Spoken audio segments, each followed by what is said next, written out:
Aš jau klausiau viešai ne kartą Gitano Nausėdos, tai gal jūs turit rinkimų pažeidimų Gruzijai įrodymus, pateikit, mes suprasim tada Lietuvos poziciją.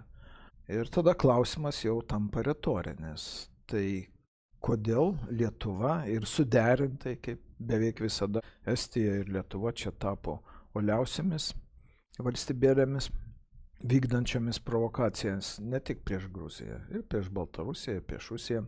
Klausimas yra atsakomybės. Ir visų pirma, jūsų pareigūnai atsakomybės prieš mūsų žmonės, rinkėjus, kurie jūs išrinko. Ar jūs pagalvojate apie tai, ką jūs darote ir kodėl darote, ir kokia atsakomybė mums visiems? Tai gal kažkas išvyks į Graikiją ten pagyventi, gal Pietų Korėją, gal atsiras ir ten neramu pasidarė, bet mūsų didžioji dalis žmonių liks čia. Tai kokią jūs bėdą norit čia prisišaukti ir kodėl taip elgiatės?